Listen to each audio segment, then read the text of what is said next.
E aí, meninas, como é que vocês estão? Espero que vocês estejam bem, né? Se você tá caindo nesse vídeo de paraquedas agora, é porque você tá pesquisando sobre um assunto não muito legal chamado de endometriose.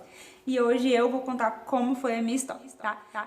Meu nome é Luzana, eu tenho 28 anos, tenho um filho de 9 anos, sou casada e descobri no ano de 2020 que eu sou portadora dessa doença tão chata chamada endometriose. Então você fica aí no vídeo até o final pra você ver a minha história e tomara que a minha história te ajude também, né? Ajude você a descobrir seu diagnóstico, enfim. Fica aí no vídeo. Curte, comenta, compartilha, tá? Troca figurinha comigo. Curte, compartilha para você também ajudar outras mulheres que assim como nós, né, estamos nessa luta e somos endoguerreiras. Eu fiz algumas anotações aqui para mim não esquecer. Os meus primeiros sintomas aconteceram há 6 meses atrás, em dezembro. Também eu tava com esses sintomas bem exacerbados, só que eu dei uma ignorada em alguns sintomas. Pelo fato, gente, eu vou até falar isso aqui, porque a maioria das mulheres acha que quem tem endometriose sente muitas dores incapacitantes. Tem essas mulheres que sentem dores e tem essas mulheres, como eu, que não sente dor, tá? Não sente cólica, não sente dor incapacitante.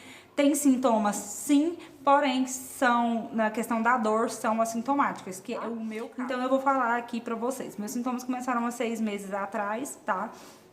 Foram sintomas sutis, como o aumento do estresse na questão da TPM, um estresse exacerbado, um nervosismo que não é comum, né? Tem aquela TPM comum e a TPM que não é comum, que você sabe, tá? Que são sintomas que te levam a perder a qualidade de vida, que é o que acontece na endometriose.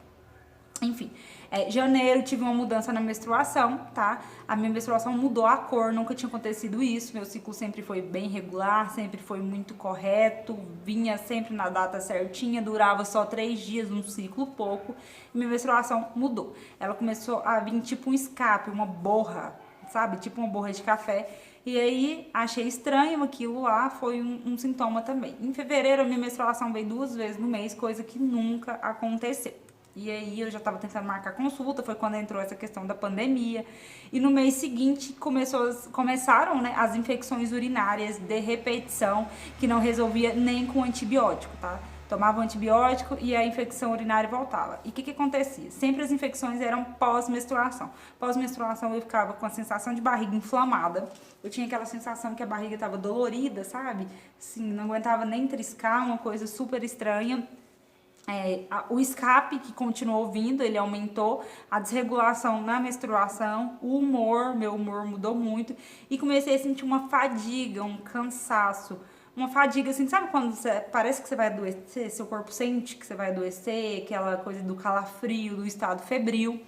E aí foi quando eu resolvi, né, procurar uma ginecologista e fazer alguns exames, até porque no meu outro vídeo eu conto que eu vou fazer um resumo rápido, que eu dei uma infecção urinária, fui parar no hospital, porque eu senti uma dor, esse foi o único episódio que eu senti dor, tá, gente?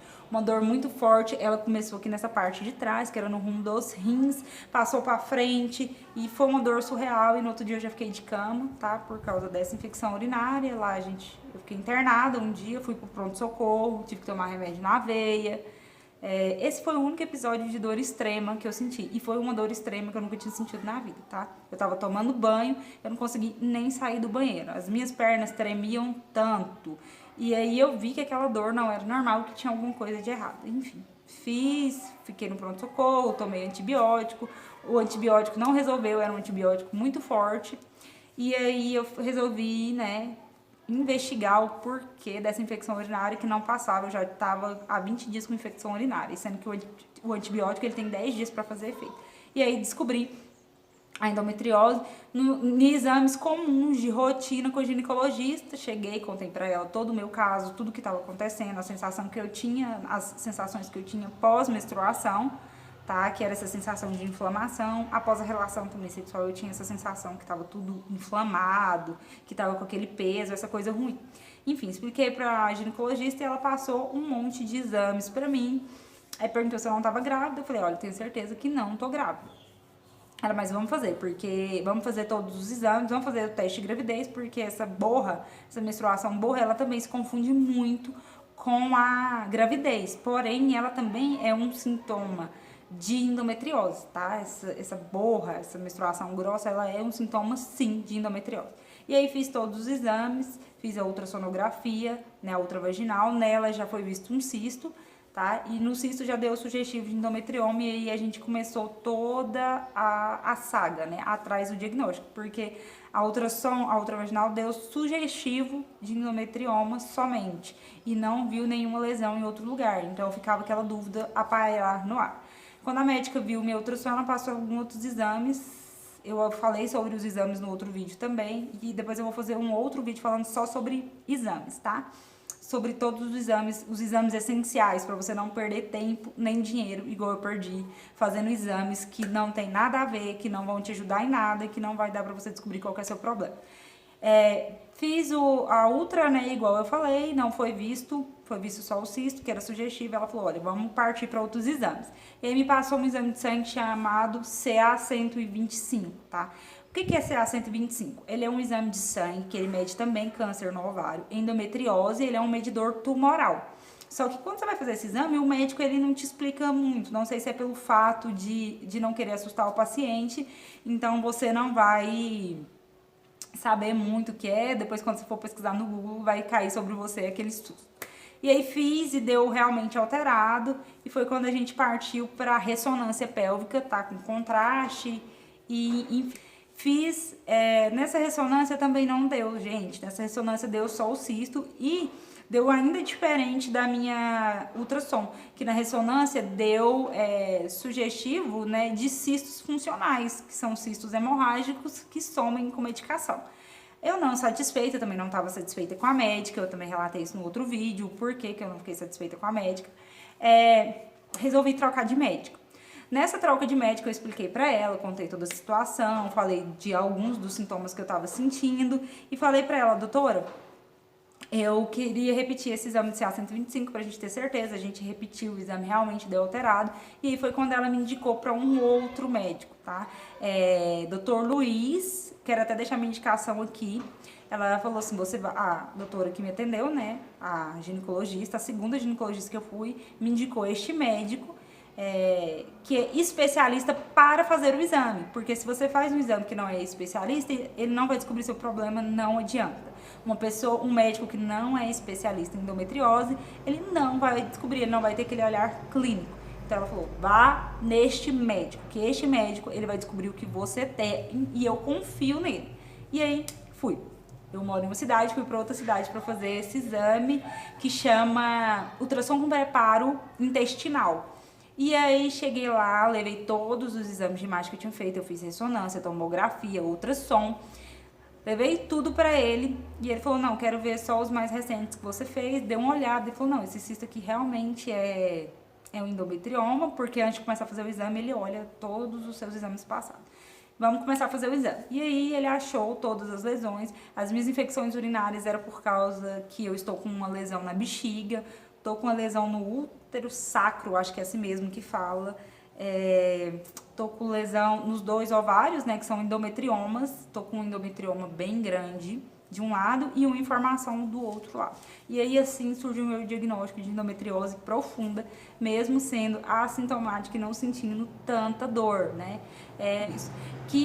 Você tem que procurar um médico para qualquer sintoma que você sentir, qualquer mínimo sintoma, porque assim, eu sou assintomática na questão da dor, mas eu tinha alguns sintomas mínimos que eu ignorava. Então isso também ajudou para me descobrir a doença já no estágio tardio, que já foi me indicado assim de cara a cirurgia, né? E por isso eu fiquei muito assustada, gente, muito assustada, porque pensa, você chega para fazer um exame para investigar e aí você vai ter que fazer uma cirurgia, não tem jeito, não tem escapatória. Então, assim, isso foi o que mais me chocou. Então, o que eu quero deixar aqui de recado pra vocês, de recado não, né, contando a minha experiência, é sobre procurem bons médicos e especialistas. Por quê? Isso vai até evitar você gastar dinheiro à toa, né? Você já vai naquele médico específico, ele já vai te passar exames específicos e você não vai ficar pulando de galho em galho, igual aconteceu comigo. Eu passei por 5 médicos diferentes, né? Por último, agora eu fui num que é cirurgião, depois eu quero até fazer um outro vídeo pra contar isso aqui no canal. vá em bons médicos especialistas, faça os exames corretos, até para você não ter um gasto de dinheiro, porque a gente sabe que a endometriose requer um poder aquisitivo que é surreal. Igual no meu caso, vou ter que fazer uma cirurgia. Eu até agora, assim, não consegui ainda arrumar uma solução para essa cirurgia, porque eu não tenho plano de saúde particular, eu não tenho condição de pagar, e pelo SUS não tem especialista. Então a gente fica numa sinuca de bico. Outra coisa que eu queria falar aqui, junto com o meu diagnóstico de endometriose, eu também recebi o diagnóstico de talvez, né, os médicos não sabem, eles não sabem de tudo corretamente, eu possa ficar infértil. Pelo fato de ter que mexer nos 2 ovários, e como um endometrioma tá muito grande, talvez não dá para salvar um ovário. E o outro tá em formação, né, o cisto, vai remover só o cisto, mas aí minha reserva ovariana vai ficar bem baixa. No meu exame de mapeamento também foi visto a hidrossalpinge, acho que nas trompas, nas duas, então realmente na cirurgia vai mexer em trompa, em ovário, então possa ser mesmo que eu fique... que foi uma das coisas assim que me deixou também bem abalada. Eu já tenho um filho de 9 anos, eu não tinha plano de ter outros filhos, mas eu queria ter essa opção que futuramente eu resolvesse. Enfim, mas eu escolhi não sofrer por causa disso, porque nem estava nos meus planos de ter um filho, eu só queria a opção. Então eu falei, Deus, acalma meu coração para mim não pensar por este lado, né? E graças a Deus, Deus já me deu um filho maravilhoso, já tá aí com 9 anos. Eu sei que muitas mulheres estão tentando engravidar e não tem nenhum filho e estão passando por essa mesma situação. Gente, agora eu vou falar de uma coisa, pelo amor de Deus, como é que ficou meu psicológico. Meu psicológico ficou extremamente abalado. Tá. Ele ficou abalado desde o dia da minha primeira ultrassonografia, que eu descobri o cisto, porque eu já fiquei com medo, já perguntei logo de que era esse cisto, e aí já fui pro Google, e aí já fui pesquisar, então meu psicológico ficou muito abalado. O primeiro mês que eu descobri, que começou -se a bater nessa tecla de endometriose, eu adoeci, eu fiquei de cama, né, assim, já tava frágil, já tava com a saúde um pouco debilitada, e o meu emocional piorou tudo, porque eu só chorava, eu não aguentava, eu ia contar para um familiar, né, o que estava acontecendo, porque a gente tende essa coisa de contar, de dividir com o outro as coisas que se relacionam à nossa saúde. Eu começava a chorar, eu chorava sem parar, tinha dias que eu passava a noite inteira chorando. Eu fiquei com muito medo, ainda mais quando de cara já falou de cirurgia, né? E eu tenho muito medo de cirurgia, gente. Eu tenho pavor de cirurgia. Então, assim, isso me deixou muito abalada e muito nervosa. Vou deixar aqui pra vocês um conselho, meninas. Pelo amor de Deus, cuidem do psicológico de vocês. A gente precisa manter serenidade, calma, tá? Por mais que seja complicado, por mais que seja difícil. Eu fui começar a me centrar do 2º mês em diante. Eu falei, não adianta eu pirar, não vai adiantar eu ficar assim, eu tenho que trabalhar a minha mente, eu tenho que confiar e acreditar que tudo vai dar certo. Façam isso, tá? Vamos exercer essa coisa da gente acreditar no amanhã, que o amanhã vai dar certo, pra gente não enlouquecer. O emocional, ele manda muito nessa questão da endometriose. Inclusive, eu, assintomática, comecei a sentir dor quando eu tava descobrindo, né, nesse meio tempo, nesses 3 meses, a relação da endometriose. Justamente porque o meu emocional já estava muito abalado. Já estava abalado por causa da questão da pandemia, né, porque a gente já estava em casa vários dias, e isso também acho que foi uma das coisas que ajudou a doença a aparecer mais, né. Muito nervosa, eu costumo ter escapes. Quando eu estou muito nervosa, eu costumo ter dor. Então, assim, a endometriose é uma coisa que ela realmente tá ligada à parte emocional. Cuidem da parte emocional de vocês. Cuidem do psicológico, da cabeça. A gente precisa voltar a olhar pra gente, né, com amor, com carinho e falar, poxa, eu tenho que parar, eu tenho que me acalmar e eu tenho que tentar arrumar uma solução. Muito importante, gente, isso é muito importante. Então, divida o seu problema. Escolha uma pessoa de confiança e divida o que você tá passando. Não guarde isso só pra si. Não tente ser essa super mulher, porque com certeza uma hora a tampa do balde ela vai encher e você não vai aguentar, tá? Mas é isso. Tenham força, tenham fé, né, que tudo vai dar certo. mais difícil que seja. A gente sabe que é complicado, mas a gente tem que acreditar, né? A gente tem que acreditar, tem que exercer a gratidão e olhar pra si com amor, com carinho e com cuidado. Às vezes vai ser complicado, às vezes a sua família não vai entender, às vezes a sua amiga não vai entender o que é endometriose, às vezes o seu marido não vai entender, você vai ter que ficar explicando para as pessoas, aconteceu comigo, eu imagino que acontece com a maioria das mulheres também. Então você vai ter que ter essa força na peruca de saber que aí no começo da sua caminhada você meio que vai caminhar sozinha, né? E que às vezes isso vai te sobrecarregar, mas que se você acreditar e que se você tiver fé e que se você for uma pessoa forte, você vai conseguir passar por isso sim e você vai conseguir a sua cura. Os médicos falam de não cura, mas eu não acredito em doença que não tenha cura, gente. Eu acredito sim na cura da endometriose, tá? Outra dica que eu vou deixar aqui é que vocês entrem num grupo que chama Endometriose Sem Censura. Tá me ajudando muito desde o começo, eu já entrei no grupo e comecei a fazer a dieta anti-inflamatória, né? Cortei alimentos inflamatórios, tô tomando fitoterápicos, tô tomando chá, que é o chia amarelo e unha de gato, acho que é isso mesmo. E tá me ajudando sim, diminuiu até os meus escapes. Então eu acredito muito no tratamento natural. Então entra nesse grupo que eu acho que ele vai auxiliar muito vocês, mulheres. Quero agradecer se você ficou nesse vídeo até o final, vocês, tá?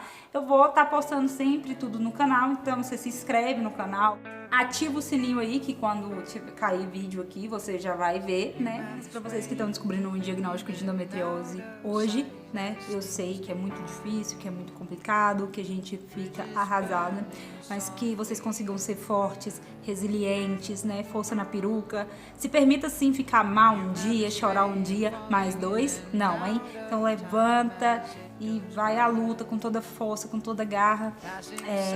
É muito importante a gente ter essa força, é muito importante a gente ter essa perseverança, é muito importante a gente acreditar que tudo vai dar certo, que tudo vai se resolver. Infelizmente, fomos escolhidas para essa missão, né? E todos nós vamos conseguir passar por isso com glamour, se Deus quiser. Mesmo com as dores, mesmo com a fraqueza, mesmo com a fadiga, mesmo com os inúmeros sintomas que a endometriose traz, a gente vai conseguir passar por isso igual guerreiras, né? Somos guerreiras, somos endoguerreiras. Passar dias bons, vamos ter dias ruins, vamos ter dias péssimos, que a gente saiba lidar com tudo isso, né? Que a gente tenha perseverança, que a gente acredite que tudo vai dar certo, que façamos as nossas orações independente de religião, as nossas preces, e que o mais precioso de tudo, que possamos conseguir a nossa cura, né? E eu acredito que sim, tem cura, e eu acredito que você vai ficar curado, eu acredito que eu vou ficar curada, que tudo isso vai se resolver. Que não importa o tamanho da dor, um dia ela acaba, né? Dói, mas um dia essa dor ela tem que acabar. Então que nada é eterno.